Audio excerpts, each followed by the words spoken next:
নমস্কার সবাইকে।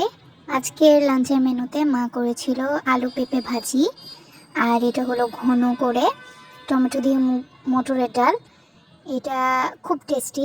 আর আজকে বিশেষ আকর্ষণ ছিল এই আলু পটলের তরকারিটা।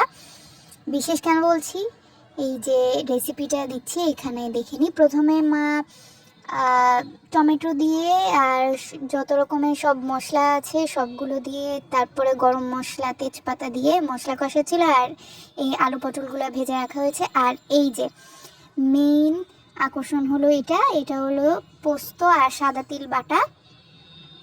এটা আজকের আলু পটলের তরকারিটাকে একদম অন্যরকম টেস্টি বানিয়েছে। এটা ভালো করে মা কষিয়ে নিচ্ছে। নিরামিষ খেতে আমার ভালোই লাগে, খারাপ লাগে না, যে এমন না যে নিরামিষ খেতে পারবো না।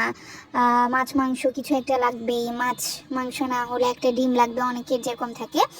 আমার আবার ওরকম কিছু নেই, কারণ আমার মা রান্নাই করে ওরকম টেস্টি টেস্টি নিরামিষ তরকারি।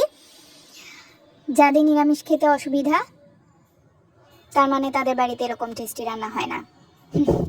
মজা করছিলাম। যাই হোক, এই যে কষানো হয়ে গেছে, এবার মা আলু পটলগুলো দিয়ে দিল, দিয়ে আবার ভালো করে একটু কষিয়ে নিচ্ছে। আর এই প্রসেসটা আমার এত মজা লাগে, যে জল দেওয়ার আগে যে কষা কষা ভাবটা হয়েছিল, এখন ঝোলের জন্য মা জল দিয়ে দিল। জল দিয়ে একটু ফোটাবে, তারপর তৈরি হয়ে যাবে আমাদের আজকে টেস্টি টেস্টি নিরামিষ আলু পটলের তরকারি। আজকে বৃহস্পতিবার, এমনিতেই আমাদের বৃহস্পতিবারে নিরামিষ।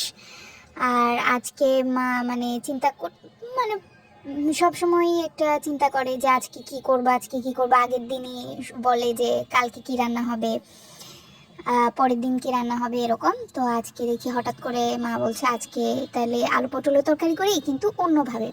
কিভাবে বললো, দেখ দাঁড়িয়ে। তারপর দেখলাম আচ্ছা ঠিক আছে। আর এটা তো মানে খাওয়ার জন্য আমি একদম সকাল থেকে অপেক্ষা করি, যে আমাদের সকালেই রান্না হয়ে গেছে। সকাল থেকে একদম বসে আছি, কবে খাবো কবে খাবো, গরম গরম ভাত দিয়ে একটা নতুন রেসিপি। পোস্ত বাটা, নারকেল, সরিষা এগুলো সবসময় মানে প্রায় দেওয়াই হয় রান্নায়, কিন্তু তিলটা আজকে প্রথম দেওয়া হলো। তো একদম অনেক এক্সাইটেড ছিলাম খাওয়ার জন্য। দেখে অনেক অনেক অনেক ইয়াম্মি হয়েছে। আর নিরামিষ রান্না এমনিতেই বলেইছি আমার ভালোই লাগে, তো আজকে একদম এই রান্নাটা আরও অন্যরকম সুস্বাদু লাগলো।